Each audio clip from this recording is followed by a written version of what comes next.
আমরা স্কুল থেকে, বিশেষ করে যদি আমাদের ভবিষ্যতে, আমি স্কুল কলেজ বলেছিলাম, আমি আমাকে বলেছি যে আমরা স্কুলের মধ্যে থাকবো, কারণ কলেজ হলে তারপরে করা যাবে, কিন্তু তারপরে কলেজ হলে একটা বয়সের একটা পর্যায়ে চলে যায়।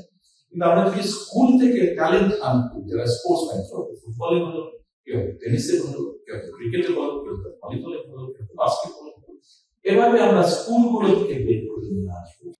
আমাকেও বললো যে ভাইয়া এই মুহূর্তে বাংলাদেশে 5টা বিভাগে আমাদের আছে, আমরা 4টা বিভাগে আছে, আমরা সবগুলো বিভাগে একটা করে বিকেএসপি করতে চাই। তাহলে আমি তো বললাম সবগুলো বিভাগে যদি বিকেএসপি করতে হয় আমাদের অনেক রিসোর্স লাগবে। এই মুহূর্তে আমাদের এত রিসোর্স না। তোমার যে 4টা আছে আমরা যদি সুযোগ পাই এই 4টাকে আমাদের ফাংশনাল করতে হবে। 4টার মাধ্যমে যদি আমরা ট্যালেন্ট হান্ট করে নিয়ে আসতে পারি, ভালো খেলা তৈরি করে নিয়ে আসতে পারি, তখন আমরা দেশের মানুষকে করতে পারবো।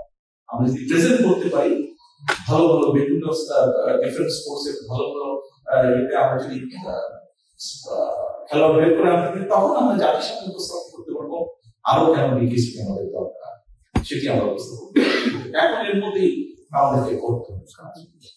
এটি যেরকম একটা আমরা এর মধ্যে বিভিন্ন বক্তব্য শুনেছে, আমরা বাংলাদেশের শিক্ষাটাকে বিশেষ করে প্রাইমারি এবং সেকেন্ডারি স্কুলের যে শিক্ষাটা, এটাকে আমরা একটু ভিন্নভাবে সাজিয়ে তুলতে চাই। সেটি কি? সেটি হচ্ছে যে ছেলেমেয়েরা শুধু পড়ালেখা করবে, রাতদিন পড়ালেখা করবে, এটা কেমন? খেলতে হতে হবে। একটা সিম্পল ব্যাপার আছে, আপনি যখন ফিজিক্যালি নড়াচড়া করবেন খুব স্বাভাবিকভাবে আপনার বডিতে রক্ত চলাচল বাড়বে, এবং রক্ত চলাচল যত বাড়বে স্বাভাবিকভাবে আপনার ব্রেনে অক্সিজেন বেশি যাবে, ফ্রেশ হবে, আপনার চিন্তা শক্তি তত বাড়বে। অক্সিজেন যত বেশি মাথায় যাবে তত চিন্তা শক্তি বাড়বে। সেজন্য খুব স্বাভাবিকভাবে যে ছেলেটা খেলাধুলা করবে তাকে যদি পড়ালেখা করে ভালো সুযোগ করে দেওয়া যায়, তার কিন্তু পড়ালেখাটাও ভালো হবে। কাজে পড়ালেখা ভালো করতে হলে অবশ্যই খেলাধুলা। যখন লন্ডনের সাথে বিভিন্ন জায়গায় যায় তখন একটা জিনিস দেখলে মাঝে মধ্যে কষ্ট হয়। আপনি নিশ্চয়ই খেয়াল করেছেন যে প্রতি পাড়াতে বা প্রতি এরিয়াতে সুন্দর সুন্দর মাঠ আছে, সবুজ মাঠ, দেখলে মনে হয় মাঠের মধ্যে দৌড়াদৌড়ি শুরু করে। এবং অনেক মাঠ আছে যেগুলোর পাশে সুন্দর করে হয় আপনার বাস্কেটবল অথবা ভলিবল অথবা টেনিস কোর্ট অথবা বিভিন্ন রকম ব্যবস্থা করা আছে, বিভিন্ন স্পোর্টস এর ব্যবস্থা করা আছে। দেখলে মাঝে মাঝে একটু হিংসা হবে, খারাপও লাগে। আচ্ছা ভাই, আমরা কেন একদিন করতে পারবো না? আমার খুব ইচ্ছা আছে যে ইনশাআল্লাহ আল্লাহর সুযোগ পেলে ঢাকা শহরে আমাদের 100টা ওয়ার্ড, আমরা কি একটা জিনিস করতে পারি না? আমরা যদি একটা পরিকল্পনা গ্রহণ করি, অন্তত প্রতি 2টো ওয়ার্ডের মাঝখানে 2 বিঘা না 3 থেকে 4 বিঘা একটা জায়গা যদি আমরা বের করি, একটা সবুজ জায়গা, সেখানে বাচ্চারা খেলবে, মুরব্বীরা বয়স্করা যারা আছেন যাদের প্রয়োজন তারা সেখানে থাকবেন, অথবা মানুষ সেখানে চারিদিকে এখানকার মাঠগুলো আপনারা দেখেছেন যে বিভিন্ন এজেন্সিটা বললাম বিভিন্ন এলাকায় আছে যে মাঠগুলো সুন্দর মোটামুটি চারপাল এবং চারদিকে বড় বড় গাছ লাগানো, অর্থাৎ বুক ভরে শ্বাস নেওয়া। ঠিক এরকম একটা চিন্তা আছে। মাঠ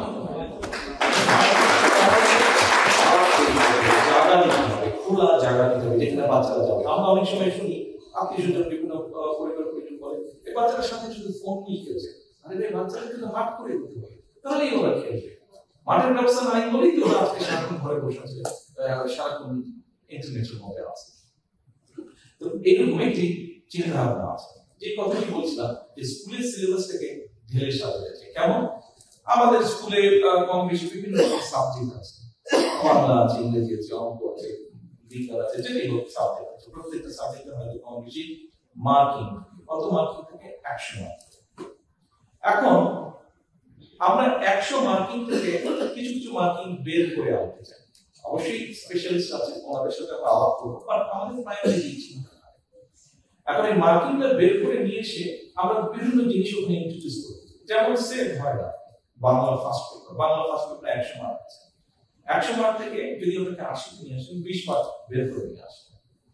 আচ্ছা, এই 20 মার্কটা কোথায় দিলাম? ধরেন আমরা যেটা অলরেডি এর মধ্যে বলেছি যে বাচ্চাদেরকে আমরা সেকেন্ড ল্যাঙ্গুয়েজ, থার্ড ল্যাঙ্গুয়েজ শিখাবো, ল্যাঙ্গুয়েজ। ঠিক এইভাবে কম্পালসারি করে দিব, হয়তো ধরেন 5টা আইটেম স্পোর্টসের আমরা করে দিলাম, 6টা আইটেম যেগুলো আপনার যেটা পছন্দ সে সেই স্পোর্টসটা নেবে, কিন্তু স্পোর্টস ওকে করতেই বলেন কেন এই ক্রিকেট হোয়াটএভার ইট ইজ, তাকে একটা স্পোর্টস করতেই হবে, ছেলেদের এবং মেয়েদের সবাইকে স্পোর্টস করতে হবে, কারণ ঘরে বসে রাখতে চায় না বাচ্চাদের। আমি তো বলছিলাম আমাদের সাথে কাছে যেমন বলছে ভাইয়া বাচ্চাদের ভিতর থেকে স্কুল লেভেল থেকে আমাদেরকে চ্যালেঞ্জ রান করে নিয়ে আসতে হবে। এটা লং টার্ম যেটা টার্গেট আমাদের, লং টার্ম যেটা আমি চিন্তা করছি, ধরেন আমরা তত্ত্বাবধায়ক সরকারের কাছে ডিমান্ড করেছি ডিসেম্বরের মধ্যে নির্বাচন, দেশের মানুষ নির্বাচন চাই। এই নির্বাচনের জন্য গত 15 বছর আমরা আন্দোলন সংগ্রাম করেছি, এই নির্বাচনের জন্য আমরা যারা বিএনপি করে এখানে আমাদের বহু নেতাকর্মী সহকর্মীকে আমরা করেছি, গুম করে শিকার হয়েছে, যে আমাদেরকে কখন ওই গুম ছিল 6 মাস গুম ছিল, আমাদের বহু সহকর্মী আছে, ওকে আল্লাহ আমাদের পেয়েছে পাইনি। কিন্তু কেন এই যে এই গুম হত্যার শিকার হাজারো মানুষ গুম হয়েছে, বিএনপি হয়েছে, বিএনপির বাইরে অন্য রাজনৈতিক দল হয়েছে, সাধারণ মানুষ হয়েছে, সাংবাদিকরা হয়েছে, কেন হয়েছে? একটি সেটি যে রাজনৈতিক অধিকার, মানুষের রাজনৈতিক অধিকার প্রতিষ্ঠার জন্য। তো এই যে মানুষের রাজনৈতিক অধিকার প্রতিষ্ঠা, এই রাজনৈতিক অধিকার প্রতিষ্ঠার মাধ্যমে আমরা এমন একটা সরকার প্রতিষ্ঠা করতে চাই যেই সরকার মানুষের কল্যাণে কাজ করবে, যেই সরকার মানুষের কল্যাণে কাজ করবে।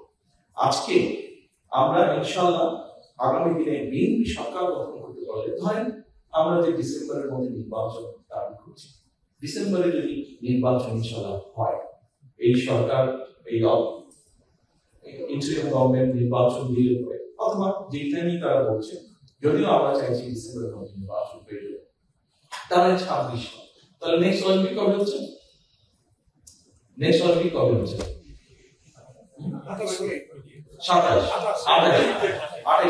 28 হয়তো আমরা পাবো, কিন্তু তারপরে আমাদের হাতে 4 বছর সময় থাকবে, 28 থেকে, তাহলে এই 2 বছরের দিকে 4 বছর 6 বছর আমরা কয়েকটা স্পোর্টস বাছাই করে নিব।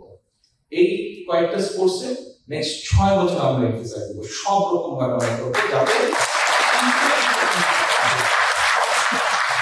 আরো ইন্টারন্যাশনাল যেটা গেম আছে সেগুলোকে আমরা টার্গেট করব। টার্গেট করার মাধ্যমে আমরা যাদেরকে বেছে বের করে নিয়ে আসবো, ওই যে স্কুল লেভেল থেকে বিভিন্ন ভাবে বিভিন্ন জেলা থানা সব থেকে যাদেরকে বের করে নিয়ে আসবো, 6 বছর নেক্সট 6 বছর এদের যে সব রকমের ব্যবস্থা আমরা করব। তাদের কাজ একটাই হবে, সবদিন খেলা খেলা আমরা যাদেরকে বাছাই করে নিব, যারা দেশকে রিপ্রেজেন্ট করবে ইন্টারন্যাশনাল এরিনাতে, যারা দেশকে রিপ্রেজেন্ট করবে, তাদের সকল দায় দায়িত্ব রাষ্ট্র নেবে। এই হচ্ছে মোটামুটি ভাবে ক্রীড়া নিয়ে, খেলা নিয়ে, ক্রীড়া জগৎ নিয়ে আমাদের দল বিএনপি আমাদের ভবিষ্যৎ চিন্তা। এখন যেরকম বাংলাদেশকে অনেক মানুষ চিনে, বিদেশে, পৃথিবীর সারা পৃথিবী কিভাবে চিনে? ক্রিকেট কথা বললেই বাংলাদেশ। আমরা তো আশা করতে পারি, আমরা তো চিন্তা করতে পারি, আমরা তো প্ল্যান করতে পারি, ঠিক আছে, ক্রিকেট কি বাংলাদেশ, এটাকে আমরা এগিয়ে নিয়ে যাবো। ইনশাআল্লাহ ভলিবল হোক, বাস্কেটবল হোক, অন্য যে কোনো স্পোর্টস হোক, সাইক্লিং হোক, রেসলিং হোক, ওগুলো দিয়ে বাংলাদেশকে চিনবে, শুধু একটা দিয়ে চিনবে, আর অনেক কিছু দিয়ে বাংলাদেশকে চিনবে। কাজে ওইরকম একটা কিছু আমরা করতে চাই, কতটুকু পারবো জানি না, বা আমি মনে করি আমরা যদি পরিকল্পনা নিই, আমরা যদি নেমে পড়ি কাজে, আমরা যদি চেষ্টা করি, 100% না হলেও 60% 70% নিশ্চয়ই ইনশাআল্লাহ। কাজেই আসুন, আমরা আন্দোলন করেছি, আমরা সংগ্রাম করেছি, বাংলাদেশের বহু মানুষ, রাজনৈতিক হোক অরাজনৈতিক হোক, বহু মানুষ তাদের জীবনটা পর্যন্ত দিয়ে দিয়েছে। কেন দিয়েছে? দিয়েছে রাজনৈতিক অধিকার প্রতিষ্ঠার জন্য, দিয়েছে একটি দেশে মানুষ স্বাভাবিকভাবে যা যা প্রত্যাশা করে সেই বিষয়গুলো যাতে দেশে সংগঠিত হয়, তার জন্য জীবন দিয়েছে।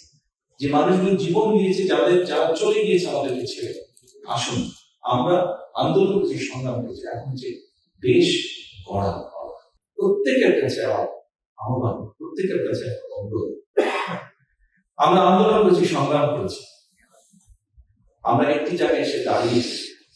সামনের সময়টি হচ্ছে সকলে মিলে কাঁধে কাঁধ রেখে দেশটাকে করতে হবে। কত পার্থক্য থাকতেই পারে, থাকাটাই স্বাভাবিক, গণতন্ত্র সেটাই স্বাভাবিক, কিন্তু দেশের ক্রীড়াঙ্গনকে আন্তর্জাতিক স্থানে নিয়ে যাওয়া, দেশের মানুষকে নিরাপত্তা দেওয়া, দেশের বেকারদের কর্মসংস্থান করা, দেশে আইনি শাসন প্রতিষ্ঠা করা, এরকম যে বিষয়গুলো, এটাতে নিশ্চয়ই কারো বিমুখ থাকবে না।